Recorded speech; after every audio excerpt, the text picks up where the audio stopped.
Hello and good afternoon, fellow targeted individuals. Don't be surprised, fellow TIs, if you go to law enforcement, if you go to a court or a state attorney or a county attorney and your targeting still continues. Don't be surprised if these people go to your neighbors, your school teacher, your city commissioner, your local gas station, and talk to your gas station clerk.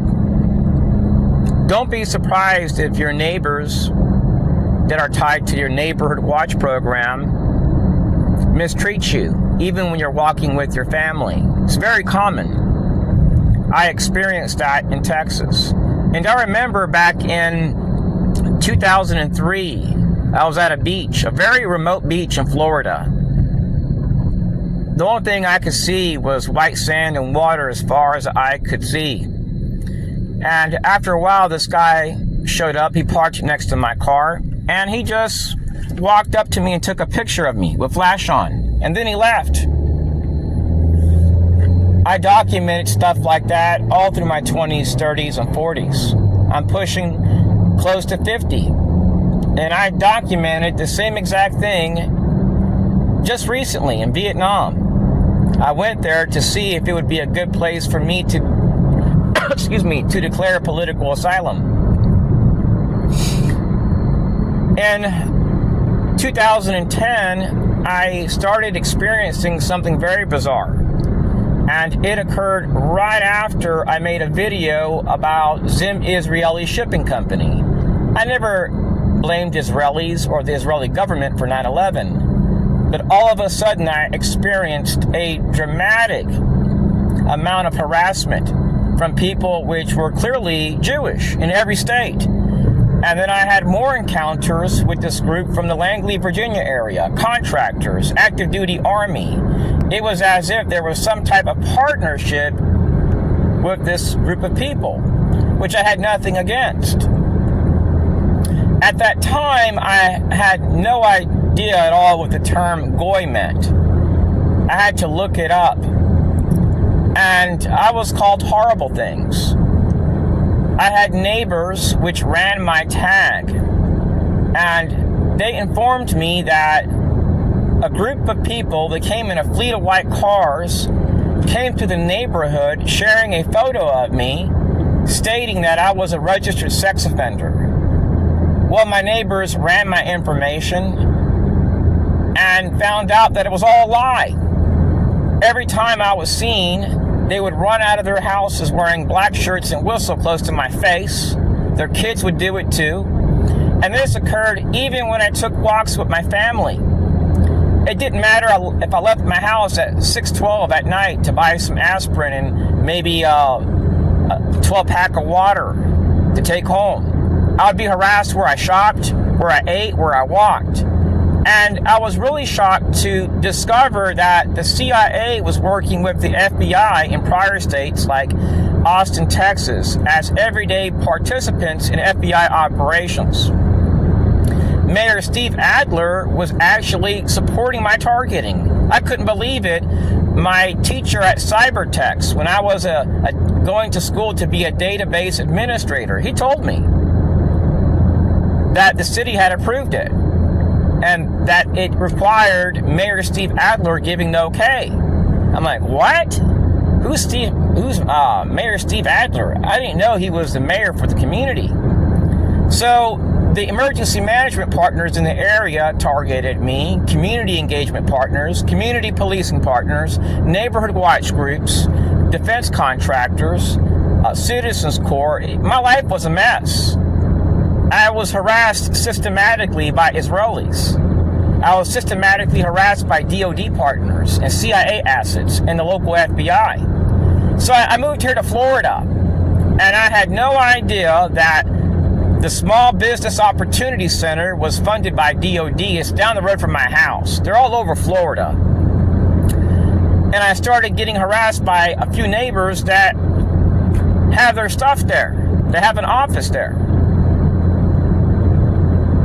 So when I seen the abuse, fellow TIs, I couldn't help but to expose it. My thing is not to harass or to make the government look bad, because the government isn't bad, Philly TIs. We have a great country. We have a great government. But unfortunately, we have some swamp monsters in it that abuse the law severely. And that's all I'm trying to do is expose it. I'm exposing wrongs. I'm exposing a flaw within the system that the status quo does not want exposed because it's utilized for targeting. So they don't want to face the fact that I'm telling the truth. The Citizens Core programs were targeting people within the city of Austin. They were targeting minorities. They were bashing people. And our Army was a partner to this. Our CIA was a partner to this. Our FBI was a partner to this. Our DOJ was a partner to this. Even the city of Austin, Mayor Steve Adler was allowing this. And the state government there.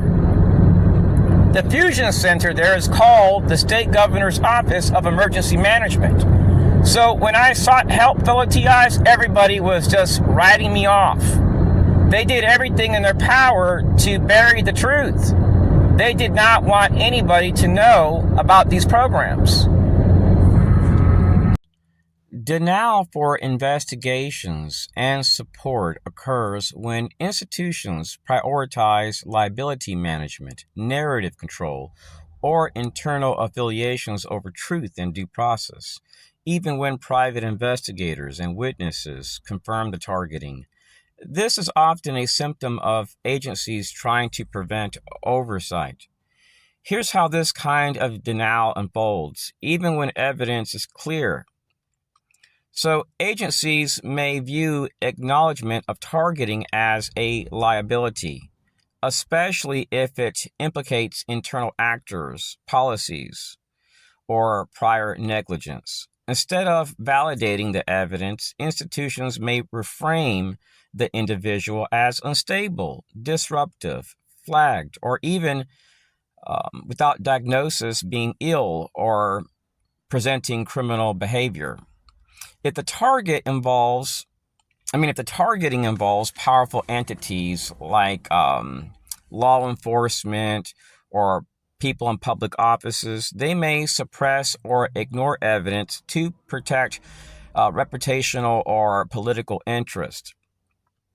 Why witnesses and investigators get ignored doesn't really make a lot of sense, but it's typically to help maintain narrative control. See, private investigators lack institutional weight because they're not law enforcement officers. They're not tied to federal agencies. Their findings, while credible, are often dismissed unless backed by official channels, even if they're a retired law enforcement officer or ex-military. Witnesses may be discredited, especially if they are sympathetic to the targeted individual or if their testimony disrupts the preferred narrative. So, institutions may refuse to log, review, or act on external documentation, creating a false impression of no credible proof. So we see due process violations in this. Denying help despite credible evidence breaches the 14th Amendment, guaranteeing fair treatment. Obstruction of justice is seen by suppressing or ignoring witness testimony, and investigative findings may constitute obstruction. We have civil rights violations occurring towards targets. If the targeting involves discrimination, retaliation, or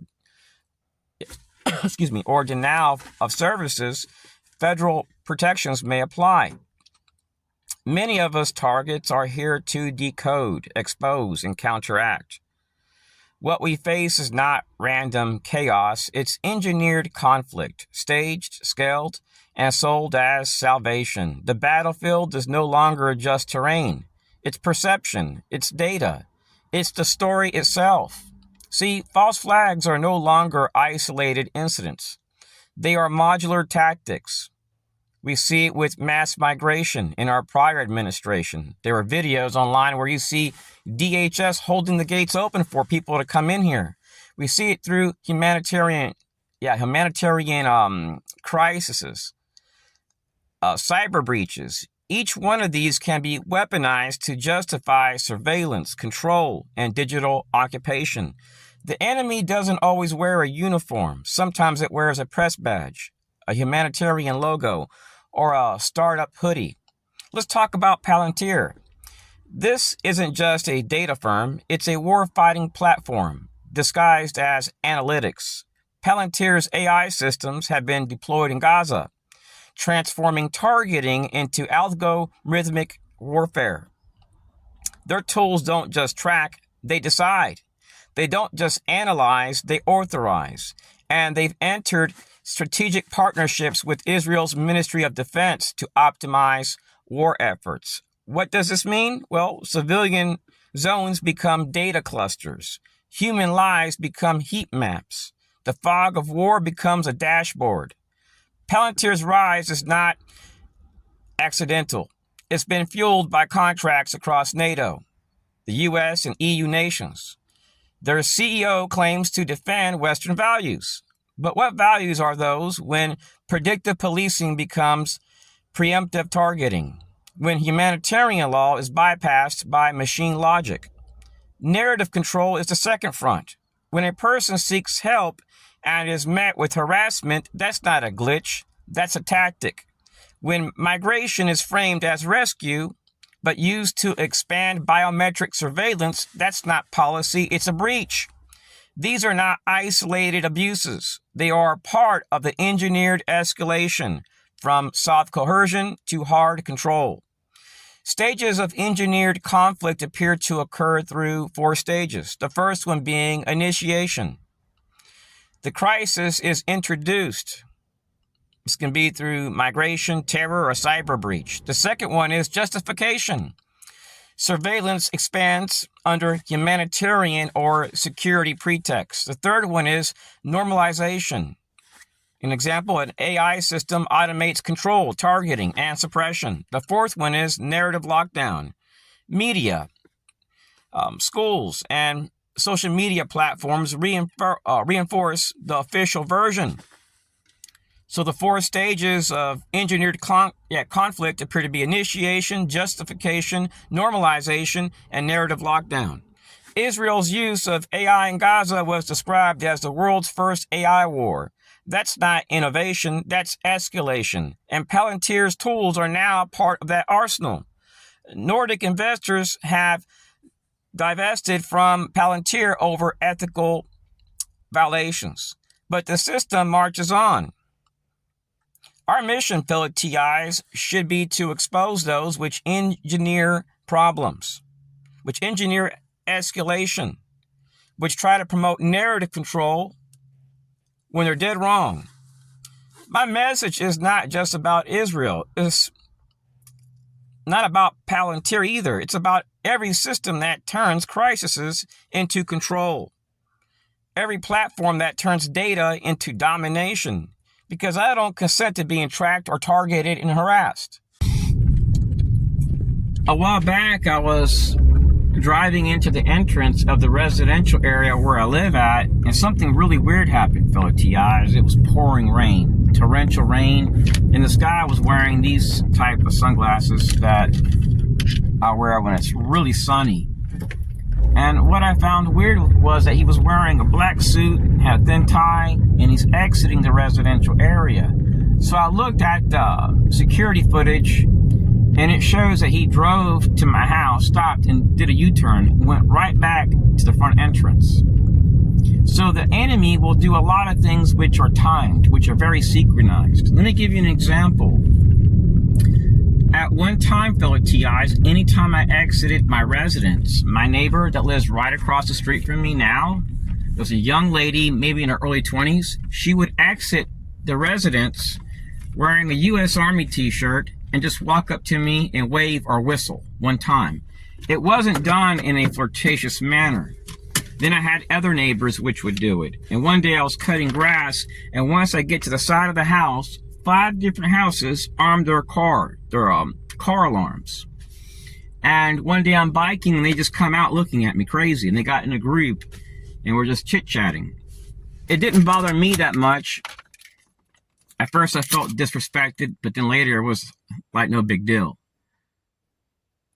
So weird things started occurring. People that moved in, like next door to me or across the street, would be visited by people with U.S. government tags.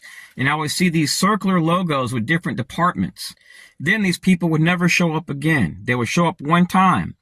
And then all of a sudden, after they left that same day, they would exit their homes, walk up to me, go, and then walk back into their houses. When I had family over, if we went for a walk, a veteran down the road would just exit his house with a big military backpack, walk up to me, whistle, and then go right back into their house. Literally take like a 5-second walk. It didn't make any sense, fellow TIs. I documented the same crap in Texas. Here's what's really weird. Why wouldn't the FBI want to investigate footage of Israelis doing unusual stuff that are defense contractors? Why wouldn't the FBI want to investigate the CIA if their thing is integrity and investigating constitutional infringements?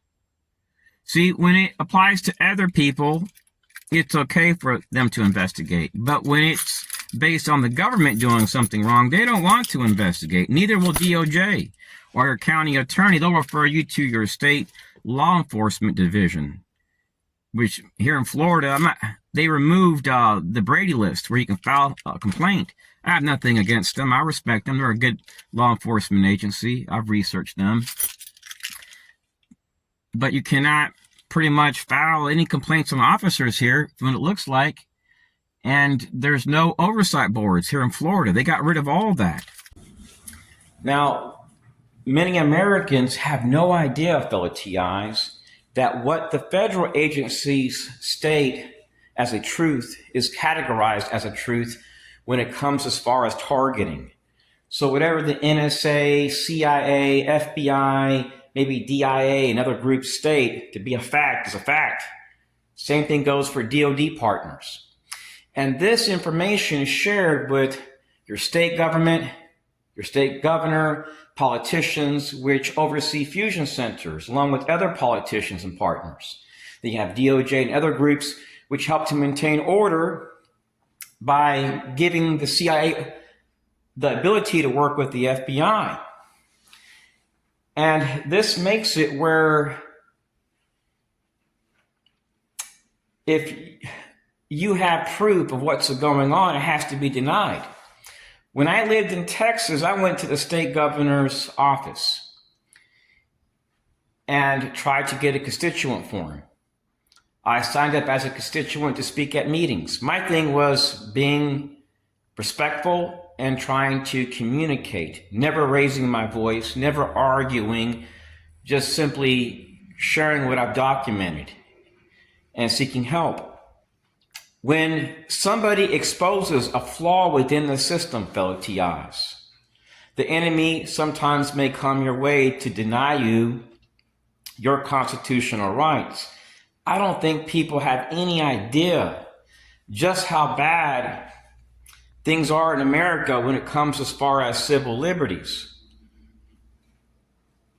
Once we have another government come in here and utilize AI to suppress free speech through social media, we essentially don't even have a constitutional form of government.